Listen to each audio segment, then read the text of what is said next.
All right, welcome to another EA Sports UFC 4 banger, and today we got an extra special video for you. It's going to be all about the ground game.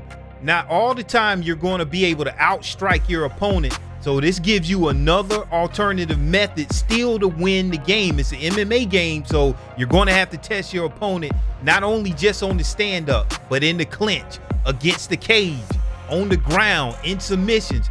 You never know where you're going to get your victory. So we're going to be talking about some things in the ground game from all ranked fights today. Now, I worked really hard on the video. We got a brand new studio. I'm getting ready for PlayStation 5, and I will be streaming that content on PlayStation 5 as soon as I get it. So stay tuned for that. Now, all I'm asking for is 250 likes on this video before I start work on the next video, and please get in those comments and just tear it up, because I want you guys to tell me what you like, what you don't like. Just get in the comments and go crazy. Without further ado, let's get right into the fights. Make sure you guys stick around for the end of the video. Got a competition where you can win $100. Now, into this fight against Jago 14, somebody that always gave me a lot of problems on UFC 3. Now, when I come out, I do not necessarily like to touch gloves because this is ankle pick range. I could decide to go for an ankle pick and he may not be able to get up for the rest of the match. So I really don't like to give up that spacing, especially in UFC 4 where pressure is so important. Sometimes when these guys get in, you may not be able to get them off of you for the rest of the match, so I don't want to give that up. Now, I'm trying to time that jab. I noticed he was doing a jab, so I go for that single leg, and this turns into a driving takedown, which he was able to defend by pressing left stick in the right direction. But this is what I want to point out.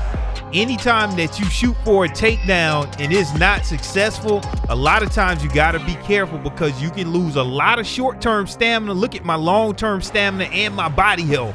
So that cost me a lot on that failed takedown attempt. Now, this is all about the ground game, so we're getting past some of the stand-up, and he gets me in the clinch. Now, this is the thing. When you're on the cage, don't eat those knees to the body. You want to escape to the wizard side if he's throwing knees to the body, and then you'll escape immediately. If not, we'll see later on how you can just melt your opponent with those knees to the body. Now, he's going down low. I'm thinking about the uppercut, but this is some meta right here, this 50-50. So I strike high to set up this 50-50 because on the second strike, he wants to block high, thinking that I'm going to go for his head again, and then I got the easy takedown. And now I'm already in one of the most dominant positions here, the side control.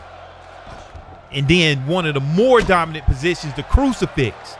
So already just off of that 50-50, I was able to get into an advantageous position. Now, arm trap, Jago does a good job on the ground. Now, even though I'm on the top, I just made an adjustment in my mind because he's already got a successful arm trap and he just got a denial. So when I'm throwing these punches from the top, I'm only throwing little combinations, 2-shot, 3 shots, and we're going to get into this. This is a very fast transition for the guys on the bottom. You need to block this with transition blocking up. Now, once I get a successful transition denial, my grapple advantage is real high and he can't react to that. So I can just choose whichever way that I want to go. I chose mount, and one thing, he gets another transition block, so I got to be real careful here. So right now I'm staying postured down, and what I'm noticing is he's not worried about the block. And that's why I'm able to get off so many elbows here, because my opponent was just looking for the transition denial. And that's one thing that I noticed. And then you just want to, from here, just get your punches and your scoring in, because I want to win this round. So right now it's only a minute left, and then I'm right back to my game plan, because when you're fighting someone that has a striking advantage over you, you want to get them in the most uncomfortable situation possible. Now, we talked about this. He's attempting to escape to the wrong side. He's trying to escape to the open side while I'm throwing knees. So he's escaping right into those knees, and I was able to get that knockdown. And again, still escaping to the wrong side. You want to escape to the wizard side, the side where the arms are clenched up. When somebody is throwing knees, you're escaping away from those knees. Now, My opponent is worried so much about the takedown, he is not moving his head after he whips a strike, leaving himself open for the clinch. And I know this, so my opponent is conditioned. Again, he's still defending the takedown, and I know that, so I go up high this time, and that's that 50-50, and boom, there you go. You already got a round one by just pulling the shenanigans. Now, in the third round, here it is. Me and Jago still going back and forth. He actually came back and knocked me down in the second round, and now I'm facing adversity against the cage here. I was defending the takedown, and so he went up high. Now, not a lot of people know this about the backpack. I'm walking around, and I'm trying to put his back against the cage because whenever I do, my stamina goes up significantly. All I want to do here is hang out and not get a transition block. So that's exactly what I'm doing, because if I do, then it'll be a tough submission to get out of. Now, this was a tough fight that went back and forth, but I pretty much stayed safe on the ground throughout the entire match and ended up dominating on the scorecard. So that's how you can take care of somebody that strikes better than you. Now, Ball Jimmy coming up in a championship fight. Now, my favorite combination is that lead leg kick followed by your combination of choice.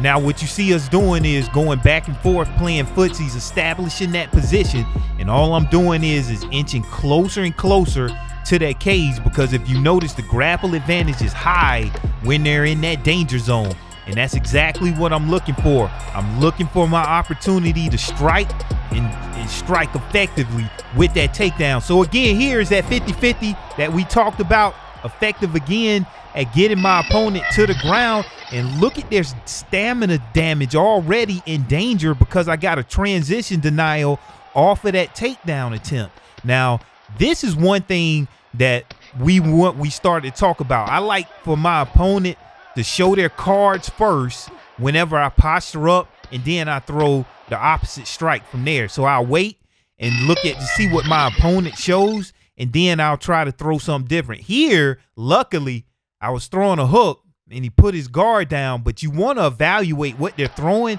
and if they're guarding the hook, then you want to throw it straight. And if they're moving their head, then you want to throw a hook.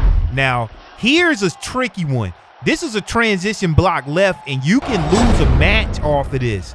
And so I was able to finally understand, like, okay, this looks a lot like that up transition. And there, you know what we doing? We wait until he show his cards, and then we throw strikes the opposite direction. Now, you see here, I get my transition blocked, and there's no way that I'm not going to defend the submission. So this is pretty much like a free transition out of that. So that's a way you can be clever on the ground with your transition denials. Now, coming up in the second round, this is a very tough fight here in the championship match. Back to the feet on the stand-up. Again, we present our opponent with that 50-50 scenario where they have to block their head, but this is a way you can get out of that. If you walk forward, I'm not going to be able to take you down if you walk forward in that clinch. So you effectively can deny both. That's a gem right there. So he stopped walking forward, and I took him down. Now here, I'm on the bottom, and I like to throw these big elbows. And look at all of these hook blocks, and what that does, look at Duranda May's stamina is already in caution. So there I go right for the submission during that time right there. And so luckily he was able to get out of that for him, but you put your opponent on notice. They can't make a mistake. And going into the third round here, still battling, but I'm still winning because I'm controlling everything on the ground.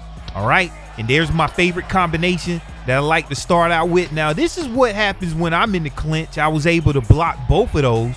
You can also back up out of range, and they won't be able to clinch you up, but they're not using their head, and I'm still using that 50-50 to take my opponent down, get right into the dominant position. All right, and now we're back into this half guard, and I am now learning the difference between transition block up and transition block left, and there it is right there. Look, he's faking, and this is real tricky, and then going up.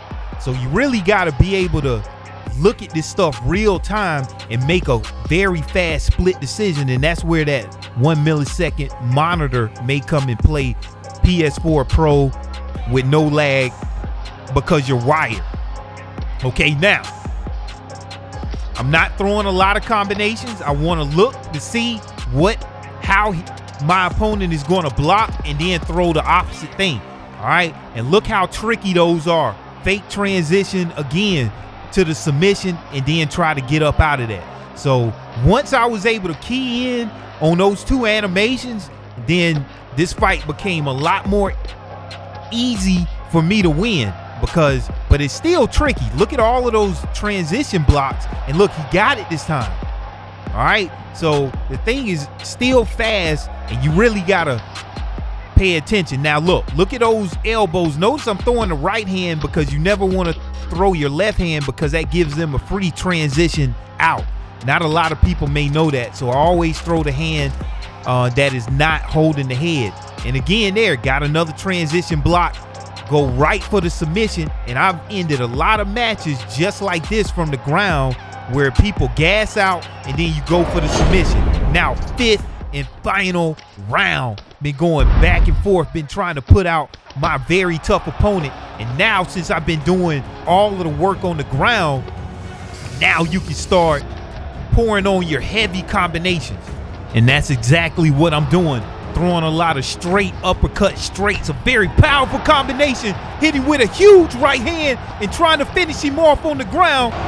And my opponent is still sticking in there. We're late in the 5th round and I'm throwing elbows. And look at this sequence right here. His stamina is real low. So what I'm gonna do, look, I get another transition block and there it is. I'm going for that triangle, but yet and still my opponent is very savvy, able to get out of that triangle. He's still going for his submissions, trying to get out, doing everything he can. His stamina is low. He's still getting transition blocks, and still my opponent is able to survive.